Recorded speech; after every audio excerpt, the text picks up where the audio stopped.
Guatemala celebra más de 2 siglos de independencia, una fecha que trasciende el 15 de septiembre y nos invita a reflexionar sobre nuestra identidad como nación.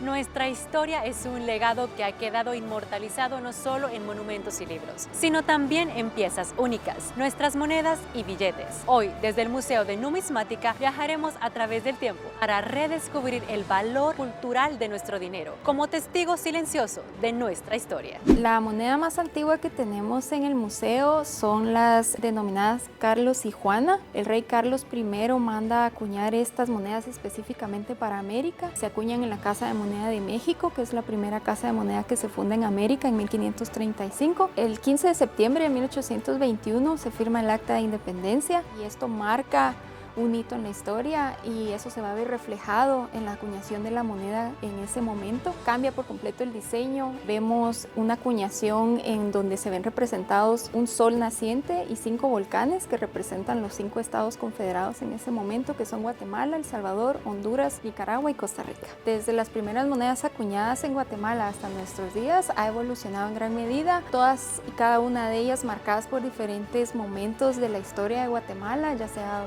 social, políticos, culturales. Por ejemplo, en época colonial, las primeras, su valor simbólico era para exaltar la figura del rey que gobernaba en ese momento España, ¿verdad? Y por consecuencia Guatemala. En la época de independencia podemos ver diseños alusivos a la independencia. Luego, más adelante, vamos a ver las primeras monedas de Quetzal. El valor simbólico va a ser lo nacional, ¿verdad? Entonces vemos la figura de un Quetzal aposentado sólidamente sobre una columna de orden jónico que simboliza estabilidad económica. Esto lo vamos a ver en las primeras monedas de Quetzal acuñadas en 1925 por Casa de Moneda. Y más adelante, por ejemplo, en nuestros días ya podemos ver monedas desde 1 centavo, que es nuestro cono monetario, hasta un Quetzal. Cada una de ellas tienen diferentes alegorías. Y lo que predomina en todas ellas es el escudo nacional, que figura en el anverso de nuestra moneda, es decir, la parte de adelante.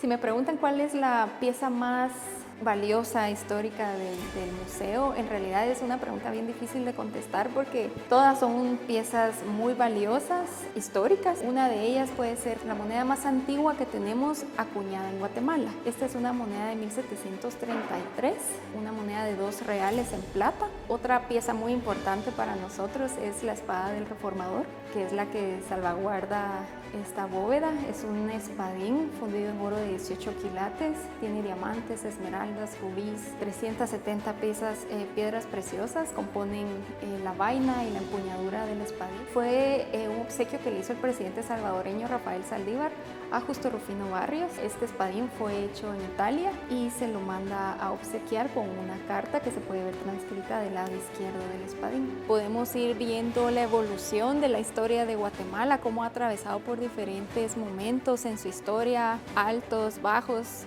Podemos ver reflejado en la moneda nuestra identidad cultural. Las monedas cuentan historias grabadas en metal, pero los billetes también tienen voz propia. Para profundizar en este tema, conversaremos con Jerónimo Pérez, autor de un libro digital sobre notafilia, que fue fruto de 3 años de investigación. A través de su obra conoceremos la evolución de los billetes en Guatemala y cómo reflejan nuestra identidad. Lo que me motivó a ingresar a este tema fue algo netamente nostálgico que me hizo recordar esas etapas bonitas en donde yo podía ver esos billetes y poder apreciarlos nuevamente.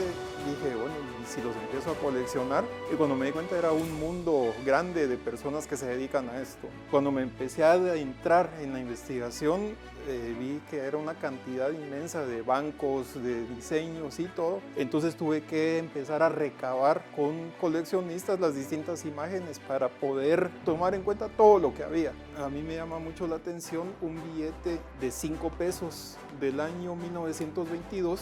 Este billete en particular tiene un barco, pero no es un barco cualquiera, es un barco muy parecido al Titanic. Este billete se emitió en Inglaterra, diferente a todos los demás de este mismo banco que se emitieron en Nueva York, y se emitió en 1922, 10 años después de que el Titanic se hundiera. Es difícil poder establecer si lo hicieron a propósito, si lo hicieron como un homenaje específico para las víctimas del Titanic o simplemente simplemente el dibujante que se encargó de hacer este billete quiso hacer una travesura y poder plasmar su propio homenaje en el billete. Una curiosidad que no se da en otros billetes. Inicialmente el arte que se plasmaba en los billetes era mucho más bonito. Los artistas se proyectaban un poco más y hacía que los billetes anteriores, incluso a la época del Quetzal, fueran mucho más bonitos que los actuales. Sin embargo, los billetes actuales tienen unas medidas de seguridad un poco más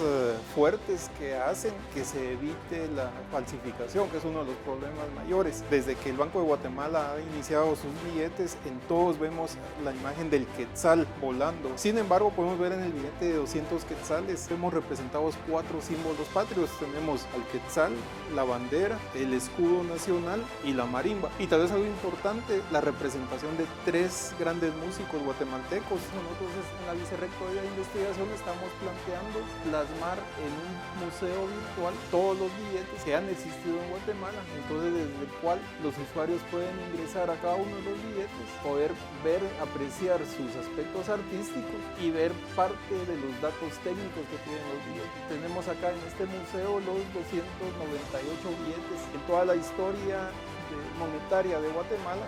Han habido desde 1874 hasta la fecha. La historia no solo se imprime en papel y metal, también se vive en cada fecha que recordamos. Para entender el verdadero significado de este día patrio, nos acompaña un historiador que nos llevará desde el Acta de Independencia hasta el presente, recordándonos que hoy celebramos 204 años de libertad e identidad nacional. En Guatemala lo que hubo fue un movimiento de élites que decidieron pactar un cambio de poder sin necesidad de recurrir a un enfrentamiento o a un choque militar. Por eso es que nuestra independencia es tan particular, es tan diferente y se debe, entre otras cosas, a que ya hay en España una pérdida del poder colonial, hay en Norteamérica una nueva nación que está surgiendo que ya era independiente y en Sudamérica y en México se están gestando movimientos que buscan la independencia. Eso fue lo que nos orilló, eso fue lo que hizo que se pactara antes del 15 de septiembre de 1821, por lo menos un mes antes, un cambio o sustitución de la cabeza que dirigiera al antiguo reino de Guatemala.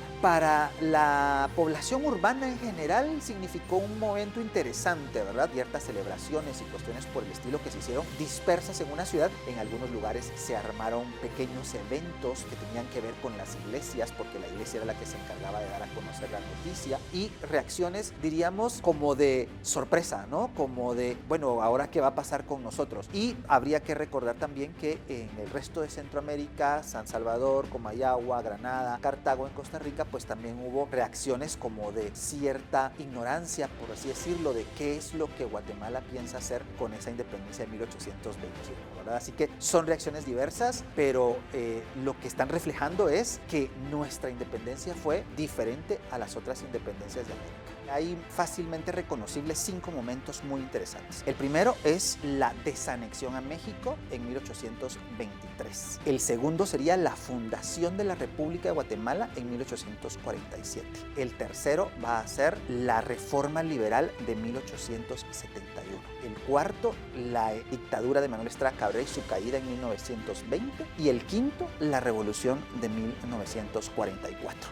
En cada uno de ellos, que sería muy largo enumerar los factores que inciden y que los convierten en algo único, podríamos decir que lo que hubo fue un cambio de dirección dentro de la administración política, económica, social, educativa y cultural de nuestro país. Y por eso es que son momentos fundamentales que todos los guatemaltecos deberíamos de conocer. Algunos, de alguna manera, todavía los recordamos porque, por ejemplo, el 20 de octubre es un día de asueto, el 30 de junio es un día de asueto, y tienen que ver con 2 de esas fechas que son fundamentales para entender nuestra historia como guatemaltecos y, por supuesto, historia posterior a la independencia del país de 1821. El metal y el papel cuentan historias, pero lo más valioso de nuestra independencia es su vigencia, reflejada en la cultura, en nuestra identidad y en la memoria que preservamos. Este 15 de septiembre no solo recordamos el pasado, sino también reafirmamos nuestro compromiso con el futuro de Guatemala, una nación que hoy celebra 204 años de independencia.